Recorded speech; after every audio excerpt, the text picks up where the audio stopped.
올해 초 동남아 전역에서 한국 청년들이 흔적도 없이 사라졌습니다. 누군가는 취업을, 누군가는 사랑을 찾아 떠난 여행이었습니다. 하지만 돌아온 건 구금과 마약이라는 두 글자뿐이었습니다. 그들을 구하기 위해 국제사회가 머뭇거릴 때 단 한 나라가 먼저 움직였습니다. 그 새벽 비밀리에 시작된 작전의 이름은 아직도 밝혀지지 않았습니다. 단 하나 확실한 건 그 작전이 대한민국으로부터 시작됐다는 사실뿐입니다. 저는 그날 대낮에 도로에서 한 청년이 끌려가는 걸 봤습니다. 비명도 없었죠. 주변 사람들은 고개를 돌렸습니다. 푸놈펜의 하늘 아래 법은 존재하지 않았습니다. 그리고 그 청년의 국적은 한국이었습니다. 2025년 10월이었습니다. 저는 캄보디아 푸놈펜에 파견된 상태였죠. 인터폴 국제범죄분석관으로서 20년을 일했지만 그날의 장면은 달랐습니다. CCTV 화면 속 시간은 오후 2시 43분을 가리키고 있었죠. 흰색 차량 한 대가 도로 한복판에 멈춰 섰습니다. 문이 열렸죠. 두 명의 남자가 내렸습니다. 그들은 인도를 걷던 청년 한 명을 향해 다가갔습니다. 청년은 뒤돌아봤죠. 그리고 발버둥쳤습니다. 7초였습니다. 청년이 차 안으로 끌려 들어가는데 걸린 시간이죠. 차는 곧바로 출발했습니다. 거리는 조용했습니다. 오토바이 행인들은 속도를 줄이지 않았죠. 노점상들은 고개를 돌렸습니다. 저는 화면을 멈췄습니다. 다시 돌려봤죠. 청년의 얼굴을 확대했습니다. 20대 중반으로 보였습니다. 그의 입이 움직이고 있었죠. 소리는 없었지만 저는 알 수 있었습니다. 그가 살려달라고 외치고 있다는 걸 말입니다. 이건 납치였습니다. 명백한 인신매매 범죄였죠. 그런데 아무도 신고하지 않았습니다. 경찰도 나타나지 않았죠. 저는 곧바로 현지 경찰서로 향했습니다. 담당 경위를 만났죠. 그는 제 말을 듣더니 한숨을 쉬었습니다. 또 시작이군요. 그가 말했습니다. 또라니, 이게 자주 일어나는 일입니까? 저는 물었죠. 매주 일어납니다. 외국인들이죠. 일자리를 찾아왔다가 끌려갑니다. 그럼 수사는요? 구조는요? 우리가 할 수 있는 게 뭐가 있습니까? 그의 눈빛은 이미 죽어 있었습니다. 아니, 죽은 게 아니라 포기한 거였죠. 이 나라에선 범죄가 시스템이었습니다. 경찰도 정부도 그 시스템의 일부였죠. 저는 그날 밤 잠을 이루지 못했습니다. 20년간 수많은 범죄 현장을 봤지만 이렇게 무기력한 적은 없었죠.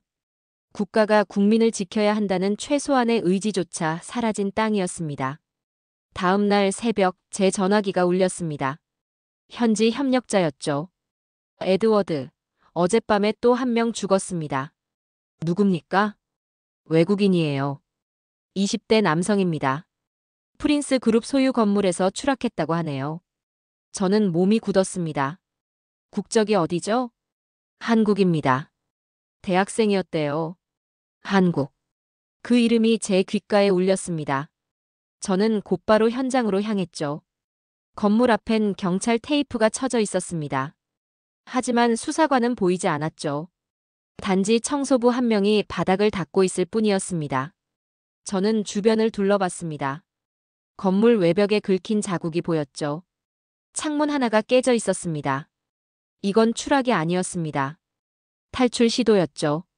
이 청년이 뭘 하려던 겁니까? 저는 중얼거렸습니다. 그날 오후 저는 프린스 그룹에 대한 내부 문건을 입수했습니다. 그 안엔 충격적인 내용이 담겨 있었죠. 인신매매, 강제노역, 마약 투약, 폭행. 이건 단순한 범죄 조직이 아니었습니다. 국가 단위로 움직이는 타락의 시스템이었죠. 그리고 그 문건 한쪽 구석에 피해자 명단이 있었습니다. 국정란에 KOR이라고 표시된 이름들이 보였죠. 한국인이었습니다. 그들은 일자리를 찾아 이곳에 왔다가 지옥에 갇힌 겁니다. 저는 그날 밤 보고서를 작성하기 시작했습니다. 그런데 펜이 멈췄죠. 무슨 말을 써야 할지 알 수 없었습니다. 이 절망을 어떻게 단어로 표현할 수 있단 말입니까? 그때였습니다. 제 이메일에 한 통의 긴급 공문이 도착했죠. 발신처는 대한민국 외교부였습니다. 전 국민 즉시 송환 명령 발령. 구조 태스크포스 현지 파견 예정. 저는 그 문장을 3번 읽었습니다. 그리고 피식 웃음이 나왔죠. 한국이라고요? 그들이 뭘 할 수 있단 말입니까? 이 지옥 같은 땅에서 외교 문서 한 장이 무슨 소용이란 말입니까? 저는 그때 몰랐습니다. 그들이 문서가 아닌 진심을 가지고 온다는 걸 말이죠. 이틀 후 한국 구조팀이 도착했습니다. 저는 국제공조회의실에서 그들을 처음 봤죠. 예상보다 빨랐습니다. 48시간 만에 현지에 도착한 겁니다. 외교부, 경찰청, 국정원, 그리고 군 출신 인력까지 포함된 합동 태스크포스였죠. 회의가 시작됐습니다. 한국 측 대표가 일어섰습니다. 우리는 단 한 명도 포기하지 않을 겁니다. 전원 구출이 목표입니다. 그가 말했죠. 저는 속으로 웃음이 나왔습니다. 전원 구출이라고요? 이 부패한 땅에서 그게 가능하다고 생각하는 겁니까? 캄보디아 측 고위 관리가 말했습니다. 협조하겠습니다만 시간이 필요합니다. 절차가 있으니까요. 그의 눈빛이 말하고 있었죠. 우리에겐 협조할 의지가 없다고 말입니다. 한국 측 대표는 고개를 끄덕였습니다. 그리고 조용히 말했죠. 감사합니다. 하지만 우리는 이미 시작했습니다. 회의실이 조용해졌습니다. 무슨 뜻입니까? 캄보디아 관리가 물었죠. 어제 밤부터 현장 조사에 들어갔습니다. 피해자 위치 3곳을 파악했습니다. 오늘 오후 첫 구조 작전을 시작합니다. 저는 그 순간 이해했습니다. 그들은 허락을 구하러 온 게 아니었죠. 통보하러 온 겁니다. 회의가 끝난 후 저는 한국팀의 숙소로 찾아갔습니다. 호기심이었죠. 대체 뭘 믿고 저렇게 자신있게 말하는 건지 알고 싶었습니다. 숙소 안은 긴장감으로 가득했습니다. 벽에는 푸놈펜 지도가 붙어 있었죠. 빨간 점 여러 개가 표시돼 있었습니다. 피해자 추정 위치였습니다. 한 요원이 저를 봤습니다. 도와드릴 게 있습니까? 아닙니다. 그냥 궁금해서요. 당신들은 정말 가능하다고 믿습니까? 믿음의 문제가 아닙니다. 우리의 의무입니다. 그가 짧게 대답했죠. 저는 그날 오후 그들의 첫 작전을 지켜봤습니다. 목표는 푸놈펜 외곽의 한 건물이었죠. 정보에 따르면 그곳에 한국인 피해자 2명이 있다고 했습니다. 작전은 조용히 시작됐습니다. 그들은 정문으로 들어가지 않았죠. 후문을 통해 침투했습니다. 경비원과 마주쳤지만 물리적 충돌은 없었습니다. 설득이었죠. 15분 만에 2명의 청년이 나왔습니다. 그들은 비틀거렸습니다. 마약에 중독된 상태였죠. 한 청년이 바닥에 주저앉았습니다. 한국 요원 한 명이 그에게 다가갔습니다. 괜찮습니다. 이제 집에 갑니다. 청년이 울었습니다. 그는 요원의 팔을 붙잡고 떨고 있었죠. 저는 그 장면을 멀리서 지켜봤습니다. 그리고 뭔가 잘못됐다는 걸 깨달았죠. 제가 틀렸다는 겁니다. 그날 밤 저는 작전 보고서를 작성했습니다. 구조 소요 시간은 15분이었습니다. 인터폴 기준으로는 평균 40분이 걸리는 작전이었죠. 그들은 그 시간을 3분의 1로 줄였습니다. 어떻게 가능했습니까? 저는 다음 날 아침 한국팀 리더를 만났습니다. 어제 작전 인상적이었습니다. 어떻게 그렇게 빨리 움직일 수 있었죠? 준비했으니까요. 준비라니요? 도착하기 전에 이미 모든 정보를 확보했습니다. 건물 구조, 경비 배치, 피해자 위치까지요. 현장에선 실행만 하면 됐습니다. 저는 놀랐습니다. 그들은 48시간 만에 이 모든 걸 파악한 겁니까? 정보는 어디서 얻었습니까? 우리 방식이 있습니다. 그가 미소 지었죠. 저는 그날 오후 한국 대사관을 방문했습니다.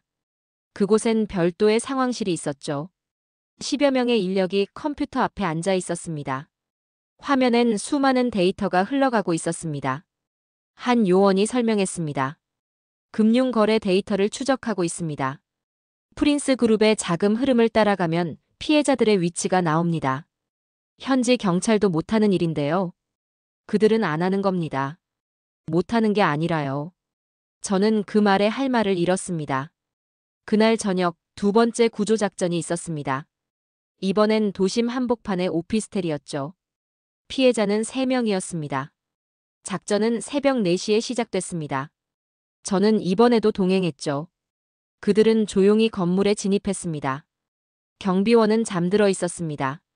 7층까지 계단으로 올라갔죠. 문을 열었습니다. 안에는 3명의 청년이 바닥에 누워 있었습니다. 그들은 의식이 흐릿했죠. 일어날 수 있습니까? 요원이 물었습니다. 한 청년이 눈을 떴습니다. 그리고 물었죠. 당신들은 누구죠? 대한민국에서 왔습니다. 당신을 데리러 왔습니다. 청년의 눈에서 눈물이 흘렀습니다. 진짜 한국이 날 구하러 온 겁니까? 네. 이제 집에 갑니다.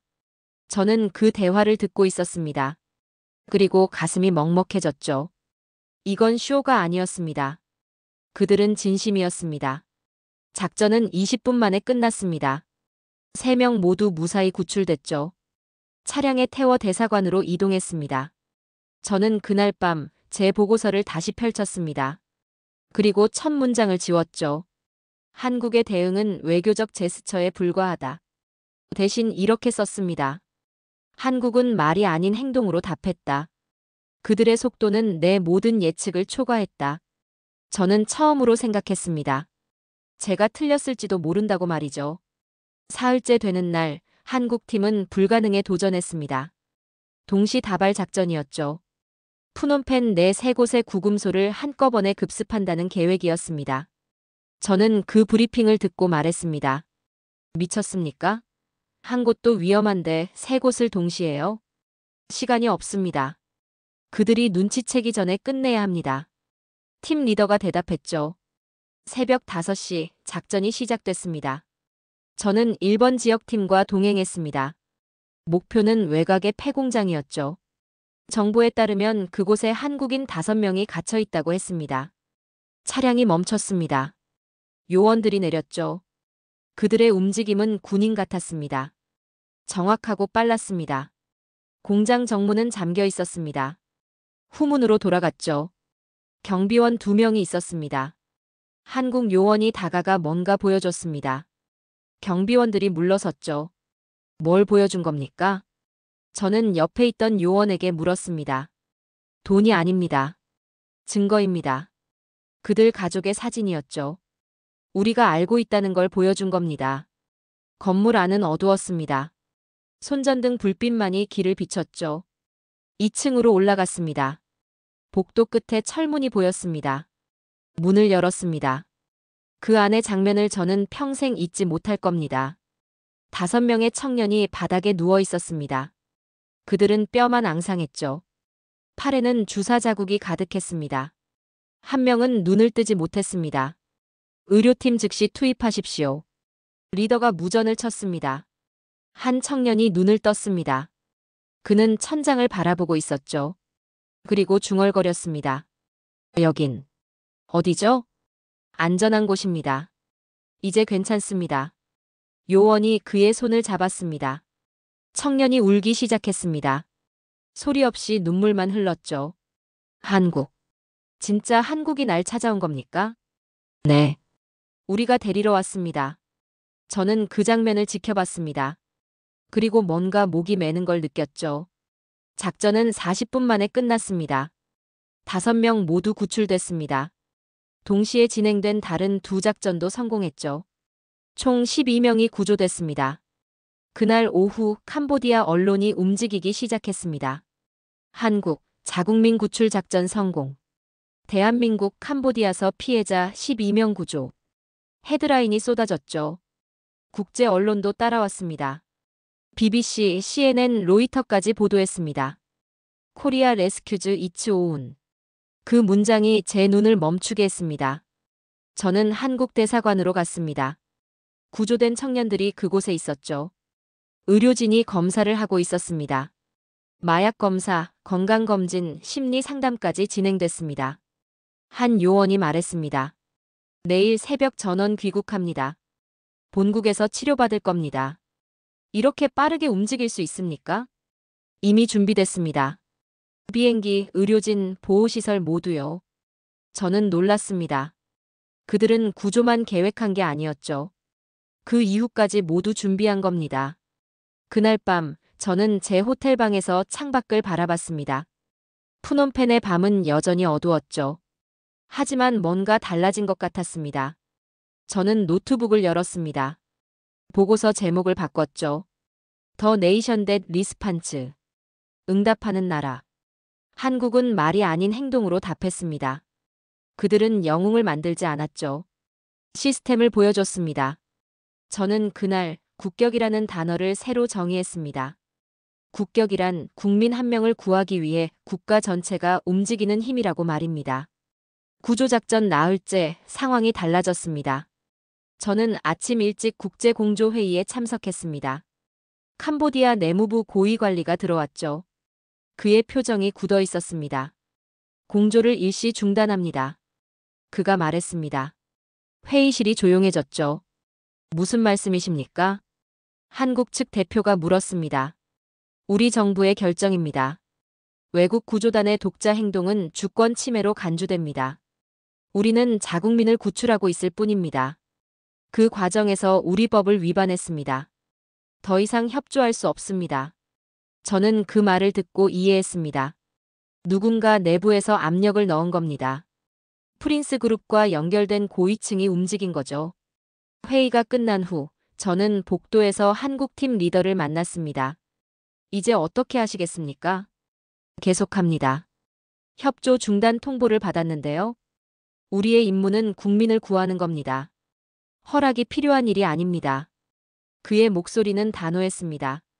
그날 오후 상황은 더 악화됐습니다. 푸놈펜 시내에서 시위가 발생했죠. 플래카드를 든 현지인들이 한국 대사관 앞에 모였습니다. 한국은 물러가라.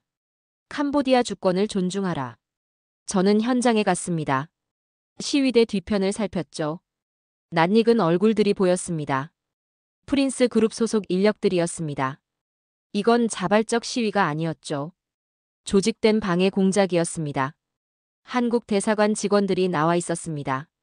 그들은 침착했죠. 아무 말도 하지 않았습니다. 그저 지켜보고 있을 뿐이었습니다. 저녁 무렵 현지 언론이 보도를 시작했습니다. 한국 범죄자까지 구출하며 논란. 대한민국의 과도한 구조작전, 외교 마찰 우려. 기사 내용은 왜곡돼 있었습니다. 피해자를 가해자로 둔갑시켰죠. 구조를 침해로 표현했습니다. 저는 그 기사를 보며 분노했습니다. 이건 언론이 아니었죠. 범죄 조직의 선전물이었습니다. 밤이 됐습니다. 저는 호텔방에서 자료를 정리하고 있었죠. 그때 문을 두드리는 소리가 들렸습니다. 문을 열었습니다. 현지 협력자였죠. 그는 긴장한 표정으로 봉투 하나를 건넸습니다. 이걸 봐야 합니다. 봉투를 열었습니다. 안에는 문서 여러 장이 들어있었죠. 캄보디아 정부 내부 문건이었습니다. 첫 장을 펼쳤습니다. 제목이 보였습니다. 한국 구조팀 활동 제한 방안. 내용을 읽어 내려갔습니다. 프린스 그룹 고위 관계자와 정부 인사 간의 거래 내역이 적혀 있었죠. 돈이 오갔습니다. 그리고 그 대가로 한국팀을 방해하기로 합의한 겁니다. 저는 손이 떨렸습니다. 이걸 어디서 구했습니까? 묻지 마십시오. 위험합니다. 협력자가 말했죠. 다음 장을 넘겼습니다. 더 충격적인 내용이 있었습니다. 한국 외교부가 비공식 루트로 이 정보를 미리 입수했다는 기록이었죠. 그들은 이미 알고 있었습니다. 위험을 알면서도 작전을 계속한 겁니다. 그들은 쇼를 하고 있는 게 아니었다. 저는 중얼거렸습니다. 그들은 목숨을 걸고 있었다. 다음 날 아침, 저는 한국 대사관을 찾아갔습니다. 상황실은 여전히 분주했죠. 요원들이 화면을 보며 대화하고 있었습니다. 팀 리더를 만났습니다. 어젯밤 문건을 봤습니다. 무슨 문건 말입니까? 당신들이 이미 위험을 알고 있었다는 증거요. 그가 잠시 침묵했습니다. 알고 있었습니다. 그런데 왜 계속했습니까? 그게 우리 일이니까요. 목숨이 위험할 수도 있습니다. 국민을 구하는 게 우리 임무입니다. 위험은 당연합니다. 저는 할 말을 잃었습니다. 그날 오후 저는 푸놈펜 외곽을 혼자 걸었습니다. 머리를 정리할 필요가 있었죠. 저는 20년간 국제범죄를 추적했습니다. 수많은 나라를 봤죠. 그러나 이렇게 움직이는 정부는 처음이었습니다. 대부분의 나라는 외교적 타협을 선택합니다. 마찰을 피하죠. 국민 한두 명을 위해 국가 전체가 위험을 감수하진 않습니다. 그런데 한국은 달랐습니다. 그들은 알고도 계속했습니다. 위험을 감수했죠. 단 한 명도 포기하지 않겠다는 신념을 지켰습니다. 저는 그날 깨달았습니다. 제가 틀렸다는 걸 말입니다. 처음엔 그들을 의심했습니다. 쇼라고 생각했죠. 외교적 제스처일 뿐이라고 판단했습니다. 하지만 진실은 조용히 존재했습니다. 그들은 진심이었습니다. 처음부터 끝까지 말이죠. 저녁 무렵, 저는 호텔 방으로 돌아왔습니다. 노트북을 열었죠. 보고서를 다시 썼습니다. 한국의 대응은 정치가 아니다. 이건 신념의 문제다. 그들은 국민을 지키기 위해 위험을 선택했다. 이것이 진짜 국가의 모습이다. 저는 문장을 저장했습니다. 그리고 창밖을 바라봤죠. 비가 내리기 시작했습니다. 푸놈펜의 밤은 여전히 어두웠습니다. 하지만 저는 알고 있었습니다. 어둠 속에서도 빛은 존재한다는 걸 말입니다. 그 빛이 지금 한국이라는 이름으로 이곳에 있다는 걸 말이죠. 닷새째 되는 날, 한국팀은 마지막 좌표를 찾았습니다. 지하 구금소였죠. 푸놈펜 외곽 30km 지점, 폐건물 지하에 숨겨진 공간이었습니다. 금융거래 추적 데이터가 그 위치를 드러냈죠. 청년 12명이 그곳에 있습니다. 정보팀 요원이 보고했습니다. 상태는요? 좋지 않습니다. 장기간 감금 상태로 추정됩니다. 팀 리더가 지도를 펼쳤습니다. 건물 구조도였죠. 지하 2층까지 내려가야 했습니다. 새벽 4시에 투입합니다. 전원 준비하십시오. 명령이 떨어졌습니다. 저는 이번에도 동행을 요청했습니다. 거절당할 줄 알았죠. 그런데 리더가 고개를 끄덕였습니다. 따라오십시오. 단, 우리 지시를 따라야 합니다. 새벽 4시, 폭우가 쏟아지고 있었습니다. 차량 3대가 출발했죠. 불빛을 끈 채 어둠 속을 달렸습니다. 목표 지점 200m 전방에서 멈췄습니다. 요원들이 내렸죠. 저도 따라 내렸습니다. 빗물이 온몸을 적셨습니다. 손신호로 대화했습니다. 말은 없었죠. 건물로 접근했습니다. 정문엔 경비원 셋이 있었습니다. 한국팀은 우회했죠. 건물 뒤편으로 돌아갔습니다. 환풍구가 보였습니다. 여기로 들어갑니다. 한 요원이 환풍구 덮개를 열었습니다. 안은 좁았죠. 한 명씩 들어갔습니다. 저도 뒤따랐습니다. 어둠 속을 기어갔습니다. 손전등 불빛만이 길을 비췄죠. 숨소리만 들렸습니다. 10분을 기어갔습니다. 환풍구 끝이 보였죠. 아래는 복도였습니다. 요원들이 뛰어내렸습니다. 저도 내렸죠. 무릎이 시큰거렸습니다. 복도를 따라 걸었습니다. 계단이 나타났죠. 지하로 내려가는 길이었습니다. 그때였습니다. 누구냐? 소리가 들렸습니다. 경비원이 나타났죠. 그는 총을 들고 있었습니다. 한국 요원이 앞으로 나섰습니다. 우리는 대한민국 구조팀입니다. 길을 비키십시오. 경비원이 총을 겨눴습니다. 순간 다른 요원이 옆에서 접근했습니다. 정확한 동작 하나로 총을 제압했죠. 경비원이 바닥에 쓰러졌습니다. 계속 갑니다. 리더가 말했습니다. 지하 1층으로 내려갔습니다. 복도 끝에 철문이 보였죠.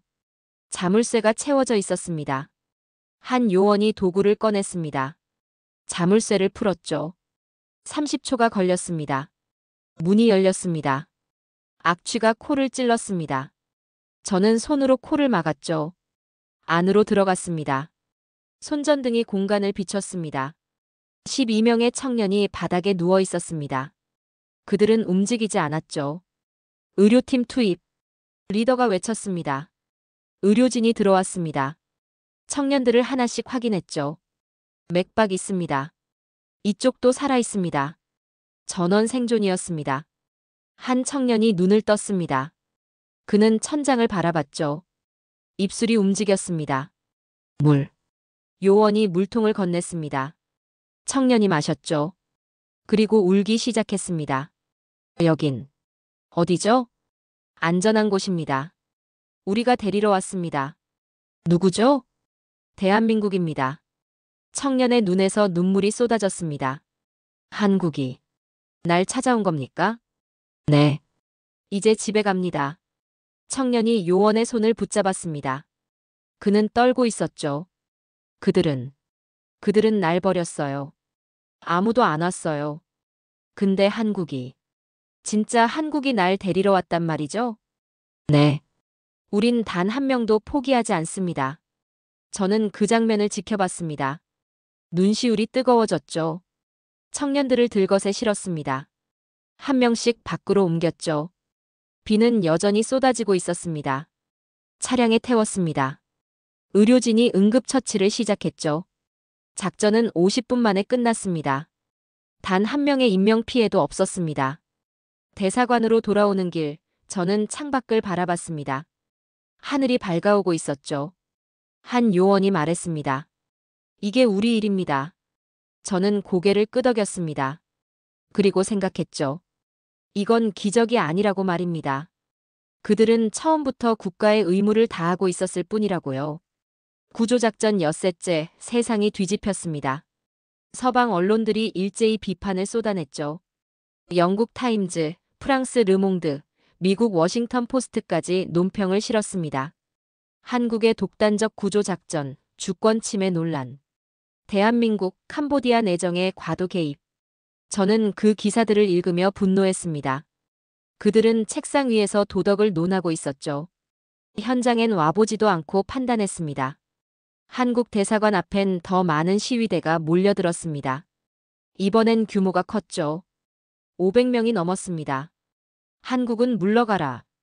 플래카드가 흔들렸습니다. 돌이 날아왔죠. 대사관 유리창이 깨졌습니다. 저는 현장에 있었습니다. 시위대 속을 자세히 봤죠. 젊은 남자들이 보였습니다. 그들의 팔엔 문신이 있었습니다. 프린스 그룹 조직원들이었죠. 이건 시위가 아니었습니다. 협박이었죠. 그날 오후 한국 외교부에 철수 권고가 들어왔습니다. 본국에서 보낸 메시지였죠. 현지 상황 악화, 안전 위협 증가, 귀환 검토 바람. 저는 상황실에 있었습니다. 팀 리더가 메시지를 읽고 있었죠. 어떻게 하시겠습니까? 제가 물었습니다. 남습니다. 위험합니다. 알고 있습니다. 그런데도요? 아직 구하지 못한 사람들이 있습니다. 그날 저녁 상황이 터졌습니다. 구조됐던 청년 2명이 다시 납치됐습니다. 대사관에서 병원으로 이동하던 중이었죠. 차량이 습격당했습니다. 긴급 상황실이 소집됐습니다. 위치 파악됐습니까? 리더가 물었습니다. 추적 중입니다. 10분 내 좌표 확보 가능합니다. 즉시 구조팀 출동 준비하십시오. 지금 나가면 위험합니다. 매복일 수 있습니다. 그래도 나갑니다. 우리 국민입니다. 저는 그 대화를 듣고 있었습니다. 가슴이 두근거렸죠. 30분 후 구조팀이 출발했습니다. 저도 따라갔습니다. 이번엔 아무도 말리지 않았죠. 목표 지점은 도심 외곽 창고였습니다. 차량이 도착했죠. 건물은 조용했습니다. 들어갑니다. 리더의 명령이 떨어졌습니다. 정문을 열고 들어갔습니다. 안은 어두웠죠. 손전등을 켰습니다. 거기서 소리가 들렸습니다. 남자 5명이 나타났죠. 그들은 청년 2명을 붙잡고 있었습니다. 한 발짝만 더 오면 죽인다. 한국 요원이 앞으로 나섰습니다. 우리는 대화하러 왔습니다. 그들을 놓아주십시오. 꺼져. 남자가 칼을 꺼냈습니다. 청년의 목에 댔죠. 순간 양옆에서 한국 요원들이 동시에 움직였습니다. 정확한 동작이었죠. 남자들이 제압됐습니다. 3초가 걸렸습니다. 청년 2명이 풀려났습니다. 그들은 바닥에 주저앉았죠. 괜찮습니까? 네. 네. 청년이 떨리는 목소리로 대답했습니다. 차량으로 돌아왔습니다. 작전은 3시간 만에 끝났죠. 대사관으로 가는 길 한 청년이 말했습니다. 당신들은 왜 이렇게까지 합니까? 우린 그냥 범죄자잖아요. 사기당해서 온 멍청이들이에요. 요원이 대답했습니다. 당신들은 대한민국 국민입니다. 그게 이유입니다. 청년이 울었습니다. 저는 그 장면을 보며 깨달았습니다.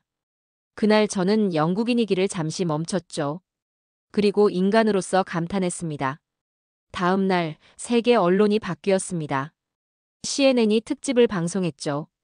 코리아, 어 네이션 댓 프로텍츠. BBC가 따라왔습니다. 대한민국, 위험 속에서도 국민 구출 완수. 저는 제 노트북을 열었습니다. 보고서 제목을 다시 썼죠. 더 네이션 댓 리스판즈 마이너스 응답하는 나라. 그 아래 문장을 추가했습니다. 그들은 떠날 수 있었다. 그러나 남았다. 그게 그들을 영웅으로 만들었다. 저는 창밖을 바라봤습니다. 푸놈펜의 하늘이 맑았죠. 그리고 생각했습니다. 진짜 용기는 총이 아니라 끝까지 지키는 마음에서 나온다고 말입니다. 구조작전 7일째 시험이 왔습니다. 캄보디아 정부가 최후 통첩을 보냈죠. 모든 외국 구조단은 24시간 내 철수하십시오. 이는 명령입니다. 국제공조는 완전히 무너졌습니다. 각국 구조팀들이 철수를 시작했죠. 미국, 영국, 호주 팀이 떠났습니다. 한국 팀만 남았습니다. 철수하지 않으시겠습니까? 제가 물었습니다. 본국의 지시를 기다리고 있습니다. 리더가 대답했죠. 그날 밤 11시 청와대에서 긴급 메시지가 왔습니다. 암호화된 통신이었죠. 상황실이 조용해졌습니다. 모두가 화면을 바라봤습니다. 리더가 메시지를 열었습니다. 천천히 읽었죠. 그리고 고개를 들었습니다. 대통령 각하의 명령입니다. 그가 말했습니다. 끝까지 남아라. 단 한 명도 버리지 마라. 상황실이 술렁였습니다. 그리고 박수가 터졌죠. 저는 그 순간을 잊지 못할 겁니다. 그 한 문장이 세상을 멈추게 했습니다. 새벽 2시 마지막 작전이 시작됐습니다. 정보팀이 최종 좌표를 찾았죠. 국경 근처 폐건물이었습니다. 청년 8명이 그곳에 있었습니다. 이게 마지막입니다. 전원 투입합니다. 리더가 말했습니다. 저도 갑니다. 제가 말했죠. 위험합니다. 알고 있습니다. 그래도 가겠습니다. 리더가 저를 바라봤습니다. 그리고 고개를 끄덕였죠. 차량 5대가 출발했습니다. 불빛을 끈 채 어둠을 가르며 달렸죠. 1시간을 달렸습니다. 목표 지점이 보였습니다. 건물은 컸죠. 3층짜리 콘크리트 건물이었습니다. 정문으로 들어갑니다. 리더가 말했습니다. 정문이요? 후문이 더 안전하지 않습니까? 시간이 없습니다. 차량이 정문 앞에 멈췄습니다. 요원들이 내렸죠. 저도 따라 내렸습니다. 정문을 열고 들어갔습니다. 경비원 10명이 있었죠. 물러서시오. 한국 요원이 외쳤습니다. 경비원들이 총을 들었습니다. 순간 한국 요원들이 양쪽에서 동시에 움직였습니다. 정확한 협동이었죠. 단 1분 만에 모두 제압했습니다. 건물 안으로 들어갔습니다. 2층으로 올라갔죠. 복도 끝에 문이 보였습니다. 문을 열었습니다. 8명의 청년이 쇠사슬에 묶여 있었습니다. 그들은 의식이 없었죠. 의료진, 의료팀이 달려왔습니다. 청년들을 풀었죠. 응급처치를 시작했습니다. 한 청년이 눈을 떴습니다. 누구세요? 한국에서 왔습니다. 한국이요? 진짜 한국이요? 네. 이제 집에 갑니다. 청년이 울었습니다. 소리내어 울었죠. 그 옆에 있던 다른 청년도 눈을 떴습니다. 그리고 중얼거렸습니다. 엄마 보고 싶어요. 요원이 그의 손을 잡았습니다. 곧 만날 수 있습니다. 약속합니다. 청년들을 들것에 실었습니다. 밖으로 나왔죠. 하늘이 밝아오고 있었습니다. 차량에 태웠습니다. 출발했죠. 그때였습니다. 제 전화기가 울렸습니다. 영국 본부였죠. 에드워드, 지금 뭐 하는 겁니까? 당장 철수하십시오. 죄송합니다. 아직 할 일이 남았습니다. 전화를 끊었습니다. 대사관으로 돌아오는 길 동이 텄습니다. 태양이 떠오르고 있었죠. 한 요원이 말했습니다. 끝났습니다. 리더가 대답했습니다. 아닙니다. 이제 시작입니다. 그날 오전 세계가 움직였습니다. 현장 영상이 SNS로 퍼졌죠. 누군가 촬영한 구조 장면이었습니다. 전 세계가 봤습니다. CNN 헤드라인이 떴습니다. 코리아 마이너스 더 네이션 댓 더전트 어벤던. 한국, 포기하지 않는 나라. 저는 그 헤드라인을 보며 생각했습니다. 그들의 신념은 명령이 아니라 본능이었다고 말입니다. 한국은 그날 영토보다 큰 것을 지켰습니다. 일주일 후 모든 청년이 한국으로 돌아갔습니다. 총 37명이었습니다. 단 한 명도 빠짐없이 귀국했죠. 공항엔 가족들이 나와 있었습니다. 울음소리가 터져 나왔습니다. 저는 그 장면을 뉴스로 봤습니다. 화면 속 청년 한 명이 어머니를 껴안고 있었죠. 어머니는 아들의 등을 두드리며 울고 있었습니다. 그 장면이 전 세계로 퍼져나갔습니다. 각국 언론이 분석 기사를 쏟아냈습니다. 한국의 구조 시스템을 연구하기 시작했죠. 정보 수집 방식, 작전 속도, 의료 지원 체계까지 모든 것이 분석 대상이 됐습니다. 유엔 안전보장이사회가 특별회의를 소집했습니다. 주제는 국제인신매매 대응 방안이었죠. 한국이 사례 발표국으로 초청됐습니다. 저도 참석했습니다. 발표자로 말입니다. 뉴욕 유엔 본부 회의장은 가득 찼습니다. 각국 대표들이 앉아 있었죠. 제 차례가 왔습니다. 단상에 올라갔습니다. 화면에 제 보고서 제목이 떴습니다. 더 네이션 댓 리스판즈 마이너스 응답하는 나라. 저는 말을 시작했습니다. 한국의 작전을 설명했습니다. 48시간 만에 현지 도착, 정밀한 정보 수집, 신속한 구조작전, 체계적인 사후 관리까지 모든 과정을 보고했죠. 숫자로 설명했습니다. 구조 인원 37명, 작전 횟수 8차례, 평균 소요 시간 35분, 인명피해 제로. 그리고 마지막 문장을 읽었습니다. 한국의 힘은 무기에서 나온 게 아니라 책임에서 나왔다고 말입니다. 회의장이 조용해졌습니다. 그리고 박수가 터져 나왔죠. 캄보디아에도 변화가 왔습니다. 정부가 공식 사과문을 발표했습니다. 프린스 그룹 관련 고위 관리 5명이 체포됐죠. 인신매매 방지 특별법이 통과됐습니다. 현지 언론이 보도했습니다. 한 나라의 의지가 또 다른 나라의 정의를 움직였다고 말입니다. 석 달 후 저는 다시 서울을 방문했습니다. 구조됐던 청년들을 만났죠. 그들은 회복 중이었습니다. 병원 치료를 받고 있었고 심리 상담을 받고 있었습니다. 한 청년이 제게 말했습니다. 그는 군복을 입고 있었죠. 군에 자원 입대했다고 했습니다. 이제 자기가 누군가를 구하고 싶다고 말했습니다.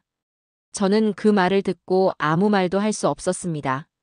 그날 밤 호텔방에서 창밖을 바라봤습니다. 서울의 야경이 펼쳐져 있었죠. 불빛들이 반짝이고 있었습니다. 저는 20년간 수많은 나라를 봤습니다. 강대국들을 봤죠. 그들은 힘을 과시했습니다. 무기를 자랑했습니다. 그러나 한국은 달랐습니다. 그들은 전쟁을 일으키지 않았습니다. 대신 국민을 구했습니다. 힘을 보여주는 대신 책임을 다했죠. 저는 노트북을 열었습니다. 최종 보고서를 작성하기 시작했습니다. 제목을 썼습니다.